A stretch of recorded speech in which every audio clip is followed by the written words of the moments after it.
we think there will be quite a few valuations that have to come down. And in some cases, you will have companies that will outgrow the market slightly, but will still underperform because the valuations have just reached levels that were so high.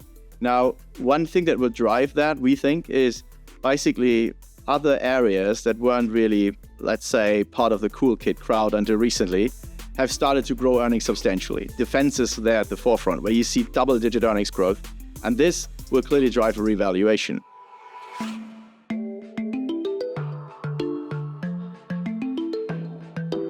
Welcome to Well Said, conversations with Wellington Management investment professionals about the intersection of financial markets, geopolitics, and long-term research. I'm your host, Thomas Mucha.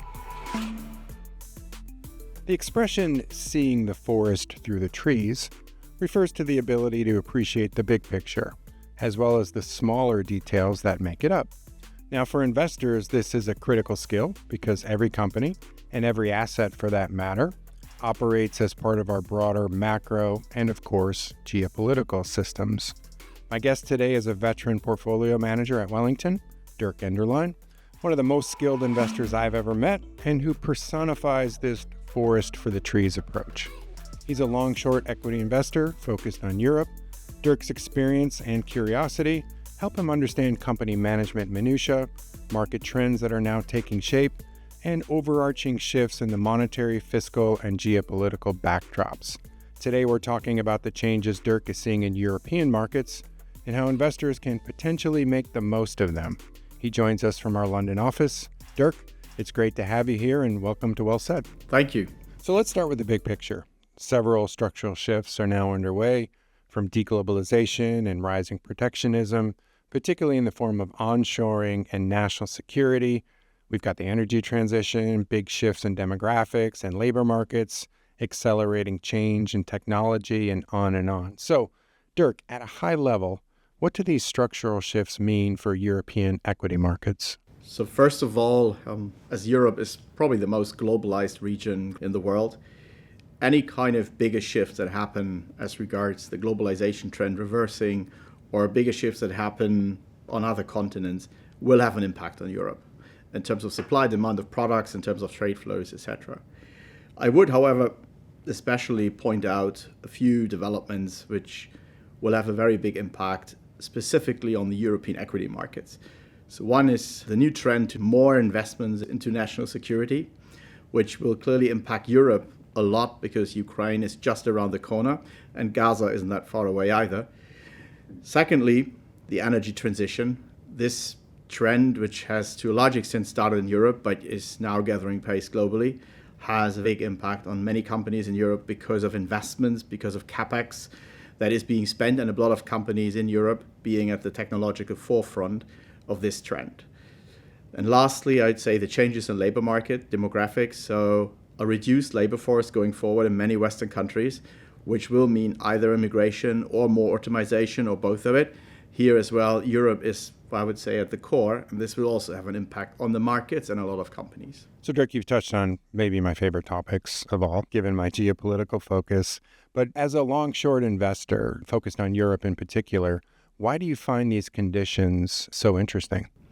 So for a prolonged period, far more than a decade, we had a very clear trend in markets globally, but also in Europe. One was tech was outperforming almost nonstop for a long time.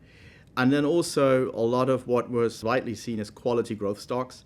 So certain stable companies that seem to be delivering regular earnings growth for a prolonged time, they also outperformed quite strongly and expanded the valuation multiple quite substantially. We do think there is a high likelihood of a regime change. So the leaders in the market will actually change. So thinking next 5, 6, 7 years will be less driven by tech, by quality growth, but by other sectors. This means you're basically revaluating a lot of equities, a lot of signal securities. So some that did really well over more than a decade, there is a chance of a devaluation, so multiples coming down. Other areas that weren't of any interest for a prolonged time period, such as defense, might be being reevaluated and might actually get to different multiples.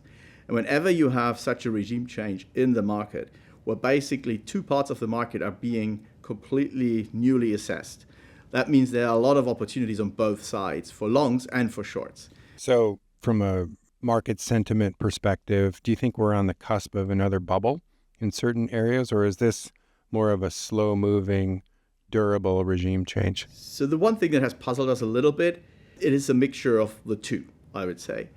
So in some areas, we have already seen almost bubble-like setups. One example was thinking about energy transition. Some of the renewable energy areas where there were a lot of companies loss-making, negative free cash flow, no clear path to any free cash flow being earned in the next 5-6 years, and on really almost crazy price to sales multiples. This was a few years ago, and we've seen a big deflation of that, I would say, bubble. In other areas in tech, we've seen exaggerations, especially in some parts of the market in tech where you had loss-making companies, such as consumer-oriented tech or in some fintech areas. And here valuations have come down, but we didn't see necessarily the same exuberance we've seen in late 99, early 2000. And then you have companies that produce earnings, have a certain growth path, are quite stable, and they did revalue quite substantially from the early 2010s until 2022, 2023.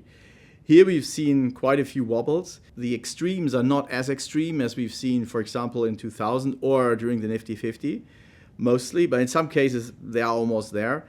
And here the big question mark is it a bubble or not? Is it just an exaggeration? But we think there will be quite a few valuations that have to come down. And in some cases, you will have companies that will outgrow the market slightly, but will still underperform because the valuations have just reached levels that were so high. Now, one thing that will drive that, we think, is basically other areas that weren't really, let's say, part of the cool kid crowd until recently, have started to grow earnings substantially. Defense is there at the forefront, where you see double-digit earnings growth, and this will clearly drive a revaluation. Yeah, sounds like a good setup to be a long-short investor. We do think so, yeah. I mean, it's a setup that usually you only get every 10 to 15 years or even 20 years. Last time we had a similar setup in the early 2000s, and before that was probably in the early 80s. You don't get that very often, and I think we're very lucky that we are in this situation right now. I want to dig into defense in a minute, but before I do that, Dirk, what are some of the other sectors you think are likely winners and losers as we move into this new regime? So one area or one broader subject that then touches quite a few areas is clearly the energy transition. And here it's one companies that basically deliver the means to do the energy transition. This can be EPC companies, which means engineering, procurement, and construction, that basically help to re-engineer a refinery to, for example, a refinery then being able to work with natural resources like corn, etc., as an input factor as opposed to crude oil. But then there are also companies in sectors like cement. So Europe is there at the forefront in terms of carbon trading schemes, in terms of the way to net zero for cement. This will lead to, we think, quite a few smaller and mid-sized competitors dropping out or selling out. And you can already see that. So the downside we saw in volumes in cement in Europe over the last 2 years has been the biggest downdraft since basically the global financial crisis in 2008 and 9. Now, at the same time, cement prices are up, which is unheard of. And the reason is exactly this situation, the move to a net zero carbon economy, which has led to certain restrictions in terms of what can be imported that will be getting even tougher from 2026 onwards. And then a pricing discipline of the main players and lots of small players not being able to put out the capex that is needed to go through this transition. And so there will be a number of sectors that benefit exactly from this transition and subsectors, and that's what we are very, very interested in, because these companies will likely grow at double-digit rates going forward, even if we see a recession. Yeah, I think we're just at the beginning of more paradoxes and market surprises, given the scope and scale of such a large transition. So, Dirk, I want to dig a bit more into the defense sector here, given today's deeply challenging geopolitical context and, selfishly, my own research interest in these topics, of course. We've got the ongoing Russia-Ukraine conflict, the biggest war in the Middle East in decades, potential significant conflicts across the Indo-Pacific right now, the structural challenges, of course, of great power competition, and, from a national security perspective, as we've been discussing, climate change further stressing this already difficult backdrop. So, as an investor at Wellington who thinks deeply about these aspects of the global environment, how are you assessing both the opportunities and risks here, And, what I want to get from you is a sense of both the traditional legacy defense perspective, as well as defense innovation, these emerging dual-use civilian military applications that are now playing such a larger role on battlefields today, as well as on defense budgets globally. How are you separating all this? So I think first you think about supply demand. And Europe basically started really moving backwards in terms of investments into defense in the early 90s after the wall had come down. And everyone was thinking about a peaceful transition to a bigger Europe. At one point, this clearly meant including not just Eastern Europe, but even Russia as a large trade zone, etc. This led to, if we take Germany as the largest economy, the defense spending as a percentage of GDP being around 3% in the 80s, moving first below 2, then far below 2, and moving to levels which were basically at a point where the army couldn't actually be kept up and running anymore. And that's not only true for Germany, it's true for a number of other European countries as well. So now with the outbreak of war in Ukraine, this has reversed decision-making substantially. So first, the ammunition stock in Western Europe had been drawn down already, and now Ukraine then kicked in, and the deliveries led to a further drawdown that basically there was almost nothing left. And basically, the light bulb went on that investments are needed to keep actually the defense infrastructure, you can call it, up and running. And now we see more and more special budget, extra budgets, etc. We don't think it's inconceivable that we will actually see the 3% number again in the next 5 to 7 years. Because just to get to a level that these countries are again able to defend themselves needs billions and billions and billions to be invested in the coming years. Now, at the same time, building a lot of these factories is not something you just do. So it will take time to rebuild all this, which is a great starting point in terms of supply demand for the companies in the industry. Second thing is, in some areas, such as ammunition, you have really economies of scale. So if you are actually a leader and you can actually ramp up, it's very tricky for a number 2 or 3 to bid at the same price as you are bidding because of these economies of scale. And then thirdly, as you pointed out, there are lots of new technologies. Here, it's important to monitor which technologies I would say are more clearly military, because that's where then some of the companies can really distinguish themselves. As soon as there's a mixture between military and civil, it gets a bit trickier because you really need to analyze how is the competitive landscape in 2 or 3 years if some of the civil companies actually move in.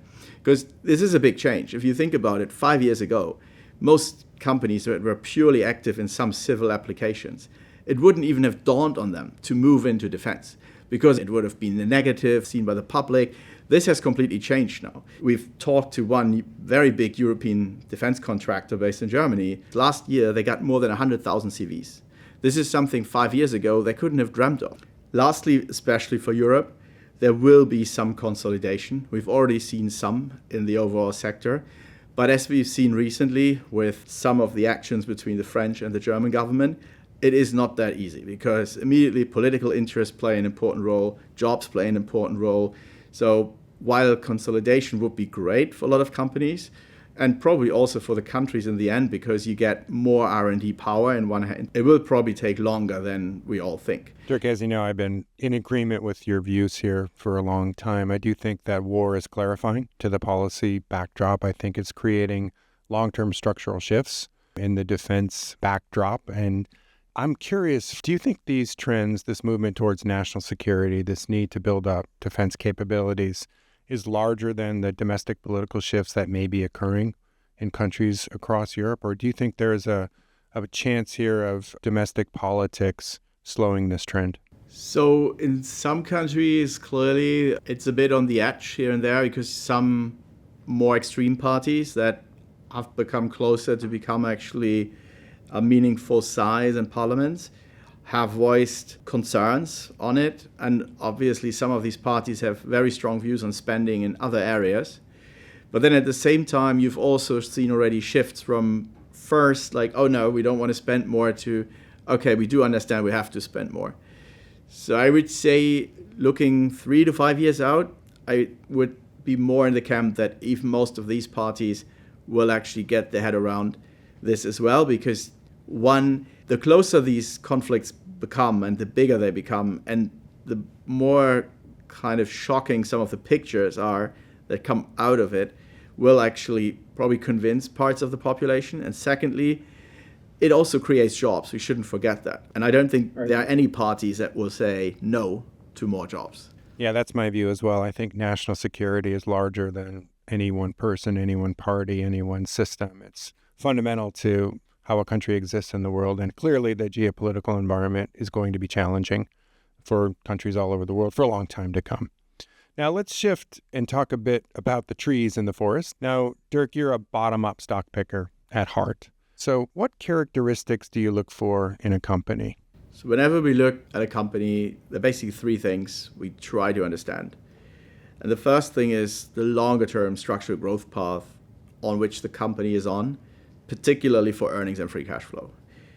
This is something where, of course, you always listen to a company, what they think their growth path is, but then you always need to do double checks, because fortunately most human beings tend to be optimistic, and so the likelihood that many CEOs will overestimate their long-term growth is quite high. But really getting an understanding, cross-checking this growth path with competitors, with similar companies in a similar industry but maybe on other continents, and making sense of that. Why do we look for growth? Because compounding is so important in investing. It's one of the most powerful forces. And so ideally you want to invest in an asset that grows, and ideally the driver is structural, so not just cyclical, but through the cycle there should be growth. That's the first step. Now, the second step, if you think about growth, and compounding is great, but how can actually growth that is there for a company be really translated into the earnings growth and the free cash flow growth? And therefore, the second point is competitive landscape. Because only if your competitive landscape works out okay for you, you will be able to put through pricing, you will be able to have a certain margin and return profile that is then, in the end, helping shareholders to actually get their return. So structural growth profile and then the competitive landscape, which is very, very important for margin trajectory and returns trajectory. And then lastly, putting these two things into context with a third point, and that's valuation. Because ideally you want a compounding asset that is well positioned from a competitive landscape at a price where there is upside as well, how the market is valuing that asset. Now, assets that grow, and especially if they can show then earnings growth over a prolonged time period, tend to show one particular characteristic that comes up again and again and has been coming up for more than 100 years. If originally the market doesn't fully believe in that growth and then it slowly comes through, one, you get actually a return as a shareholder from that growth.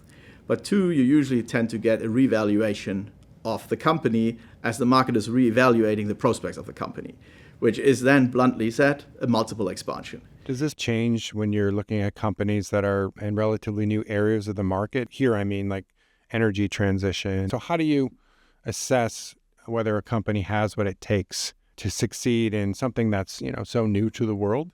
Whether that's sensors or batteries or next-gen solar cells and all of these emerging technologies. So when something is new, then the question is always, is it new or is it new old? Now, the good news in the broader renewable energy, or more in terms of energy supply chain changes, you can find companies that have been around for a long time, have a lot of old technologies that they've basically remodeled and that they can use, and where they've proven with this is new usage, they can actually make money of it. And that's a very good thing. So it's basically a proven technology, but then further research, further advanced, further developed with new applications, and then making money. With something completely new, where there are no profits either, that is often very difficult. Now, we've seen in 2020, 2021, lots of these stocks went almost ballistic in quite a few sectors because there was something like a castle in the air hanging out there 5 years out in 2022, when a lot of these dreams basically hit reality and then these stocks corrected. So with new, from our perspective, a path to profitability and where we can get to some assessment of the competitive landscape. Now, unfortunately, the bad news is that in a lot of new technologies, especially when you have times when there's a lot of money that is coming into the market, very often you have a very, very fierce competitive landscape. The good news to this is, though, that if this happens, you can sometimes find too many competitors and then a clear out of the market. And then 5 years down the road, there might be actually some really interesting opportunities because still there are certain barriers to enter. Quite a few competitors have gone out because they've gone out of business, and then it might actually become interesting again. But that's how we look at it, because the competitive landscape is in the end key. Yeah, I think all the aspects that we're talking about today, Dirk, here are well set up for long-short strategies, right? We're talking about a lot of disruption across a lot of areas. Disruption means differentiation, which means you have the ability to find winners and losers across the board. So I'd like to end on a more personal note, Dirk. So you grew up in Germany. I believe you studied mechanical engineering at university, yes? Yeah. So how does that engineering mind make you a better fundamental investor? I mean, what are the crossovers in these two worlds? So that's actually a question I thought quite a lot about, also when someone else asked me that a few years ago. And I think one of the key things that we use as well on our team is this question around numbers versus narrative. Narratives are a nice thing, but they have to be numbers. And in investing, I think one of the big pitfalls is always that you fall for a narrative, which sounds really great. As I said earlier, where there is a castle in the air, if the numbers don't come through, the stock will not react accordingly, or they will actually react accordingly, it will go down. And so this is, I think, one of the things that I think I've preserved and which we've now really put into the team as well as a big cultural piece. The narrative is a nice thing, and you need to be able to have a narrative why a stock is a buy or a sell, and you need to be able to explain it, I always say, to your grandmother in 3 minutes. If you can't, you probably don't fully buy into the thesis either. But then the next question is, are the numbers actually there to basically underpin this? And this is so important. Now, we're not talking about an exact earnings per share estimate 5 years out, because you know that estimate will be wrong. No one knows exactly how the world looks like in 5 years. But the direction of these numbers has to be right. And that is what I think is very, very important for the team and for me personally, because I've always been a numbers guy. That's probably that educational background. I like numbers and I want to see the numbers. I think there are a lot of grandmothers who are long on defense right now out there. Because they know the history, right? They know the history. They've been here before. Once again, Dirk Enderlein, portfolio manager based in our London office. Thanks so much for being with us on Well Said. It's been a great chat. Thank you so much, Thomas. Have a great day. The Well Said podcast is a Wellington Management production. Our producers are Colin Hopkins, Mark Murphy, and Dana Wickstead. Editorial support from Colin Hopkins and Dana Wickstead. The show is recorded, mixed, and edited by Mark Murphy. Animation support from Rasa Sermonte. Production support from Dave Crow. You can listen to Well Said at wellington.com and at most podcast platforms. Thanks for listening.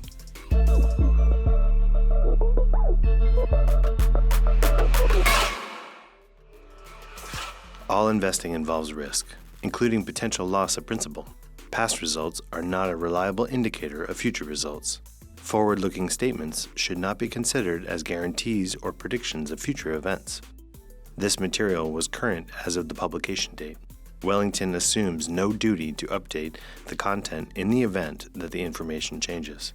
This commentary is provided for informational purposes only. It is not research that is required to be prepared in accordance with the legal requirements designed to promote the independence of investment research. It is not subject to any prohibition on dealing ahead of the dissemination of investment research. It should not be viewed as a current or past recommendation and is not intended to constitute investment advice or an offer to sell or the solicitation of an offer to purchase any securities. It does not take into account the investment objectives, financial situation, or needs of any particular person. Wellington Management does not provide legal, tax, or accounting advice. The views expressed are those of the speaker and may not reflect the views of others at Wellington. This recording may not be reproduced or distributed in whole or in part for any purpose without the express written consent of Wellington Management. Please refer to the disclosure section of this podcast for complete details.